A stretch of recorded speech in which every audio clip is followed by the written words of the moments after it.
La historia a continuación lleva por nombre Guro. He vivido en la misma casa por 40 años. Después de que Ralph falleció y me quedé solo por primera vez en 3 décadas, acudí a mis vecinos por consuelo. Me lo proporcionaron con creces. Estaba honrado y conmovido por su gentileza. No muchos lugares se asegurarían de que a un hombre anciano fuese cuidado debidamente. Estoy rodeado por personas hermosas y maravillosas. Asumí el rol de abuelo para algunos de los niños del vecindario. Estaba más que feliz de cuidar a los niños. Ralph y yo siempre quisimos adoptar, pero 2 hombres no podían hacerlo en nuestra parte del país. Así que tenía la oportunidad de ser una figura formativa en la vida de estos niños, y eso era un gran privilegio. Me hizo sentir como si me estuviera otorgando la oportunidad para hacer todo lo que se me había negado. Deseaba que Ralph pudiera haber sido parte de ello. Aún así, sé que él me está observando con el mismo amor y orgullo que expresó cada día que estuvo con vida. Una chica, Madison, formó una conexión particularmente fuerte conmigo. Su papá estaba fuera del panorama. Su mamá, Helen, quien se veía obligada a trabajar por tiempo completo, rara vez estaba en su casa durante el día. Helen siempre había sido la vecina más servicial y amorosa después de la muerte de Ralph. Así que cuando tuve la oportunidad de ayudar con Madison y cuidarla durante el día, estaba más que dispuesto. Comencé a cuidar a Madison poco después de su 10º cumpleaños. Ella se enamoró de la colección de canguros de juguete que estaban por todos lados en la casa. Ralph había nacido en Australia y yo solía llamarlo mi pequeño Guro, especialmente cuando se emocionaba y su acento se volvía más prominente. En su cumpleaños le daba algún tipo de canguro de juguete y se habían estado empolvando después de su fallecimiento. Yo estaba contento de que Madison los pudiera dar algo de vida de nuevo. Pasaron los años y Madison comenzó a crecer. Me preocupaba que se estuviera tornando depresiva. Ella nunca tuvo muchos amigos en la escuela. Se venía directo a casa cuando el día había acabado y hacía su tarea mientras esperaba a su mamá. Su humor era menos efervescente de lo que recordaba. Estoy seguro de que ello se debía a su edad. La adolescencia es complicada para todos, ni digamos para alguien con una vida familiar difícil, como Madison. Aún así, me preocupaba por ella. Ella era perfectamente amable conmigo y nunca era pesada o irrespetuosa, pero se había retraído. Ya no miraba la televisión conmigo después de hacer su tarea. Solo se sentaba en el piso con su pijama de canguro, lo cual ya era demasiado pequeña para ella en ese momento, y jugaba con las figuras de Ralph, justo como lo hacía cuando era pequeña. Cuando Madison tenía 16, tuvo un novio, el primero hasta donde yo sabía. No me agradaba, en lo absoluto. Era el típico adolescente fortachón, un fumador empedernido, mal hablado y bueno para nada. Pero no había nada que pudiera hacer al respecto. Madison no lo quería traer a la casa, y creo que percibía que yo no lo aprobaba. Pero no era asunto mío.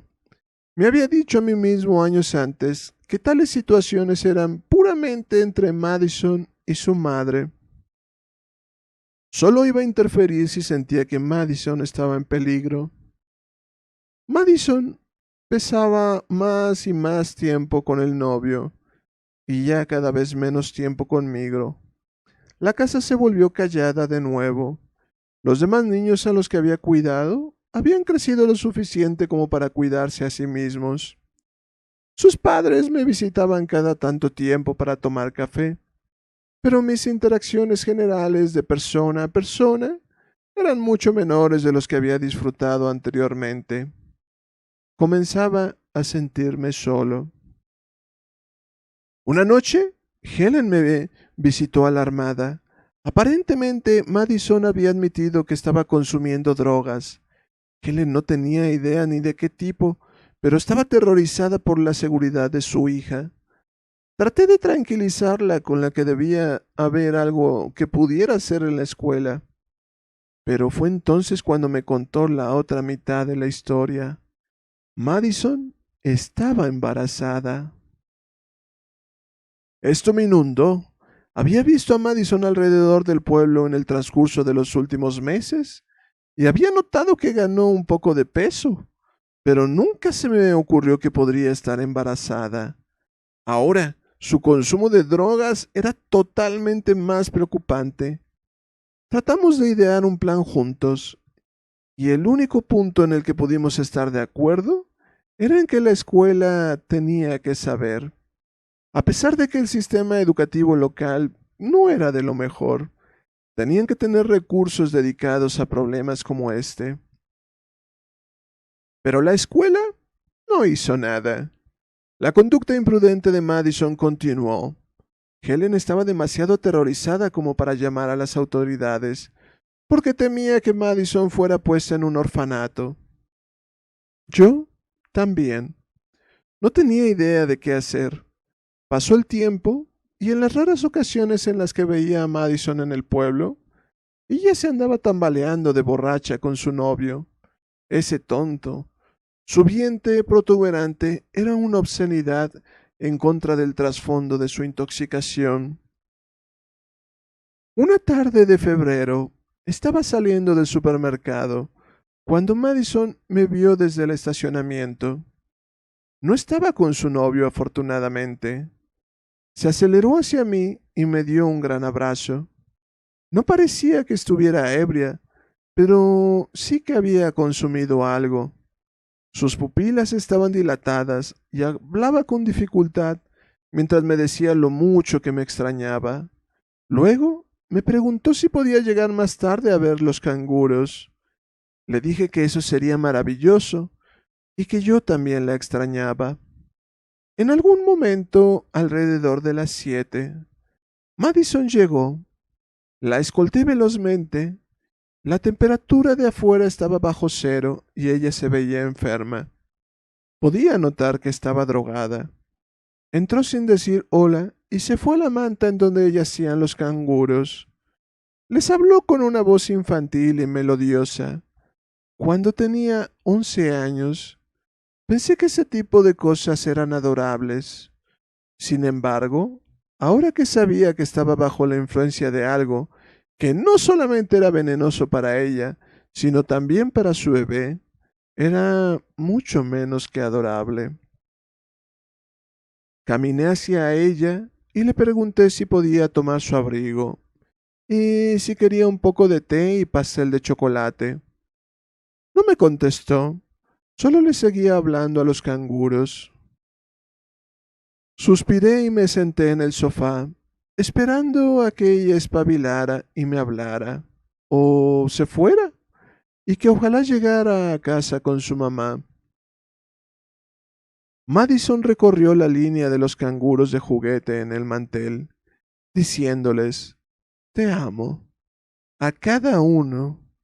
Luego, caminó de regreso haciendo lo mismo en reversa. Al final, me dirigió la mirada. «A ti también te amo, Michael», murmuró con admiración, y una sonrisa delgada rajó su semblante pálido. «Pero, ¿sabes qué? Amo a Guro más que a nadie». Madison dejó caer su abrigo pesado en el piso y grité. Una herida enorme había sido cavada a lo largo de la parte superior de su vientre. El pecho, el brazo derecho y la cabeza azul de su bebé sobresalían por la abertura. Mira al pequeño guro, dijo débilmente. ¡Qué buen gurito! Madison trató de saltar hacia mí imitando a un canguro. El brazo y la cabeza frágiles del infante se sacudían de atrás y hacia adelante con el movimiento. Dulce gurito, tan cálido y seguro en su bolsa. ¡Ah, what the fuck! Al final de tanto estar conviviendo con el viejito y los canguros, se imaginó que ella era un canguro. Se abrió el estómago y sacó parte del bebé. Oh boy. Uno nunca sabe qué va a leer con estas historias. ¡De locos! Bye bye.